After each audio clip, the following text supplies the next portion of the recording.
Hi guys, welcome back to the channel, and today, well, after a break I had for like 2-ish months because I kind of had a creative slump, but I'm back. I'm going to be doing some mock drafts, and this one specifically is the NFC South mock draft.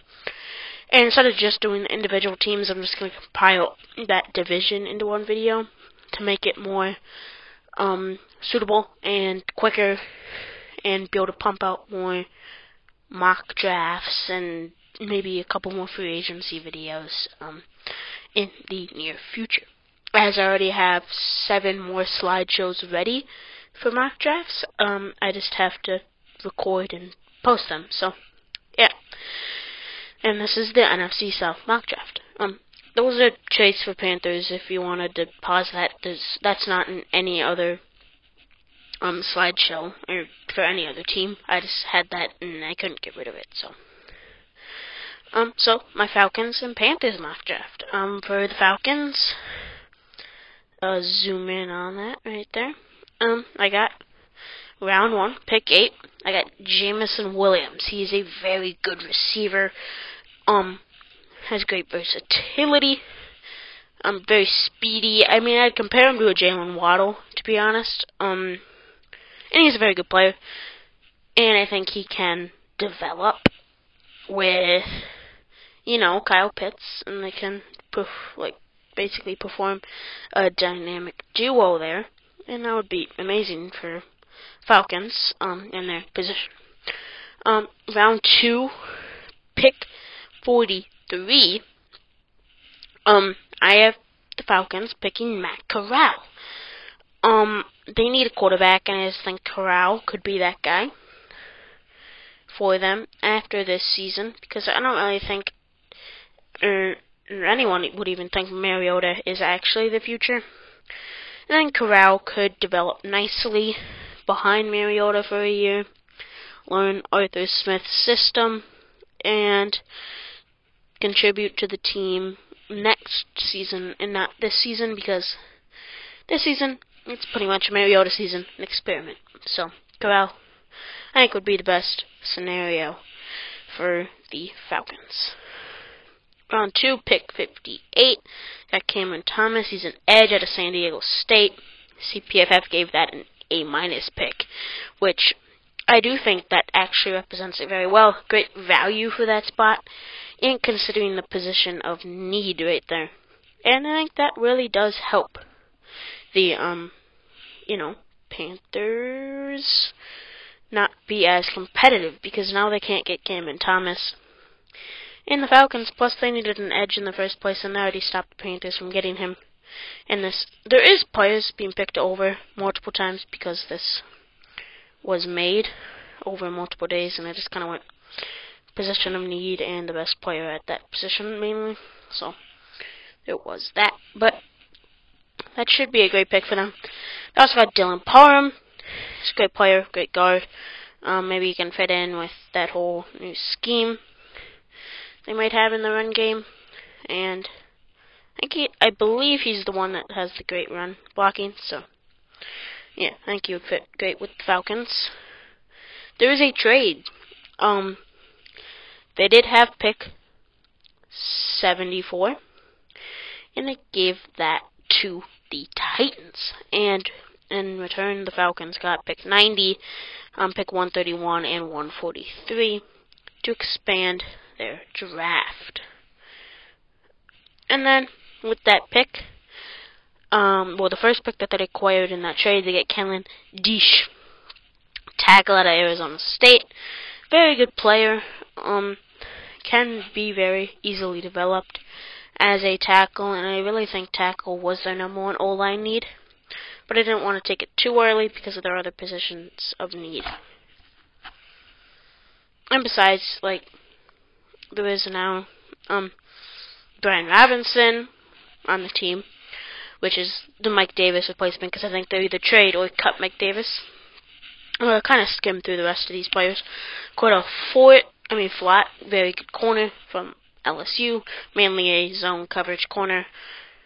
Help Terrell and Casey Hayward. Grant Calacarita out of SMU, great tight end, can help Pitts and that sort of just pure catching because they lost Hayden Hurst in free agency.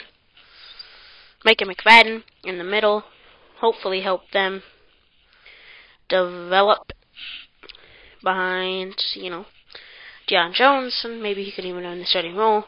Josh Johnson in the 6th, try and fill another receiver role there,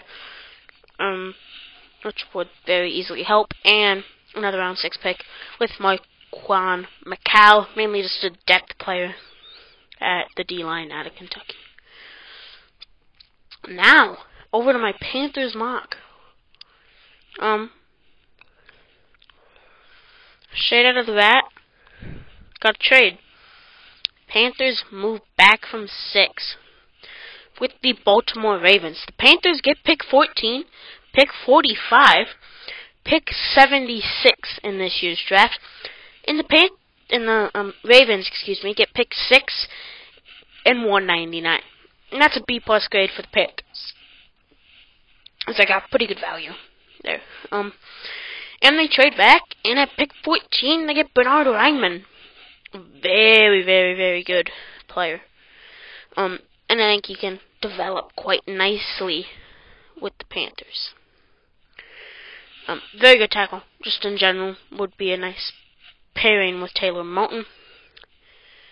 Now, there is Brian Asamoah at pick 45, which they gave it a D+, which I don't agree with. I think they really need a linebacker, and I did reach a bit to get a good linebacker here, but I think it's just great for the team. Even if it isn't good value, you kind of needed that linebacker position. So, really just glad they can get a linebacker out of Oklahoma. He's pretty good in pass coverage. Maybe replace the man Foye Oluokun. We got another trade happening. Panthers get pick 85, 127, and 158.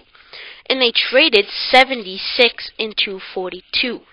Which, PFF gives them an A- for that. Which I think is quite nice. Quite good of a trade. And they trade back, and they still get Carson Strong, the QB out of Nevada. Very, very raw prospect, but can maybe lead the Panthers later in the season. Very big arm, so they give it an A. I think that is also an A because you trade back and you still get the player you probably were going to draft at 76. Now they get Matt Wakalikso. He's a depth tackle, possible guard. He's basically just a security blanket in case Bernhard Raimann doesn't work out. And I think Matt can fill that void. Jalen Weidemeyer, tight end at Texas A&M. Really just trying to fill that tight end need after Tremble, because we don't know if Tremble is necessarily the guy, so you get Weidemeyer and hope that maybe they both can join and create a very good group. And you get Kyron Williams at running back out of Notre Dame. Help build depth behind Schubert and McCaffrey, because you don't want those guys just to be only backs there. And Amir Abdullah, so add another guy.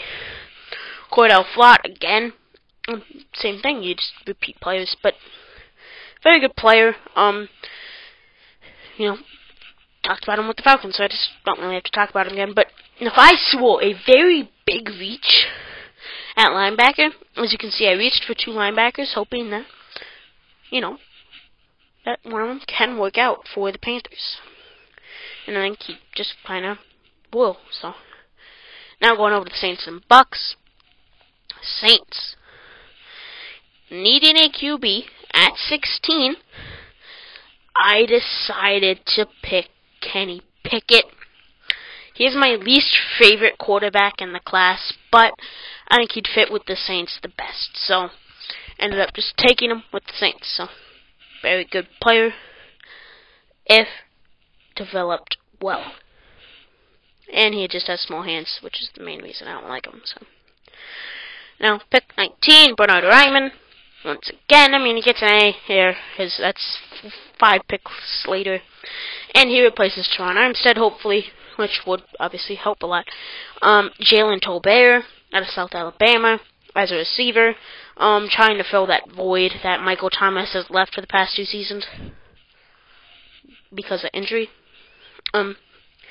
Pick 98, there's JoJo Diamond, linebacker, B- grade there.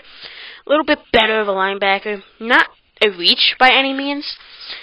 I kind of just got him to get him. He's kind of like an accessory. They still have Quan Alexander and Demario Davis. He can develop behind those guys for 1 or 2 years, and probably one of those guys, well, both of them will be gone, and then he can take over. Tyler Algier, at running back at BYU, A-. I don't know what's happening with Alvin Kamara, so I took a nice running back to hopefully back him up there, or even be the starter. So, get another young guy in there. And Leon O'Neal Jr. at safety, trying to fill that backup role. Even though they got Chauncey Gardner-Johnson and Marcus May now, they still need a backup, so got him. Noah Ellis, defensive lineman out of Idaho. A+ pick right there, because we got him 64 spots later than the PFF Big Board goes, so I think that was a great pick right there. Great value. And they ended up getting nice talent at that position. Now going over to the Bucks. Very interesting mock draft here for the Bucks. Jaquan Brisker at 27. Safety, they give him a D+ there, but I like Brisker a lot. He can slide down, maybe play linebacker for a couple snaps. He's like the Isaiah Simmons of this draft. He can move around a lot. Very big hitter. Only concern is really injury and zone coverage, which I guess you do want to be good at coverage if you're a safety, but I think he's the great player, and ended up bringing in Logan Ryan, and they still have Antoine Winfield Jr., and they have Jordan Whitehead, I still believe. Don't know for a fact, though. Don't quote me on that. But now they got 4 pretty good safeties, and Brisker, I would presume, would develop behind Logan Ryan for a year and then start. Here we go. We get Jalen Tolbert again, but now with the Bucks, and you already know about that. And Damian Pierce at a running back. They really need to fill that backup role that Mr. Ronald Jones left when he joined. I don't even know where he joined. I think it was the Chiefs. So Damian Pierce comes in. Very good player. Grant Calcaterra, that was another pick that I had for the Falcons, so you already know that. But Carson Wells. They need an edge. Depth. That's the whole thing. Depth. That is what Buccaneers need. They don't need immediate talent. They need depth because they get hurt all the time. Round 7. Skylar Thompson. Don't know why. One of them. He's quarterback at Kansas State. Even though it ain't the best value pick, it's a quarterback, and it's a 7th round pick. He probably won't ever start, but even if he's just a serviceable backup, I think that is a great pick. And that wraps up this. Hope you guys enjoyed. Maybe like, subscribe, whatever. Comment. It'd be nice to give me some feedback, and I'll probably be posting a lot more as of now. So we'll see you then. Bye.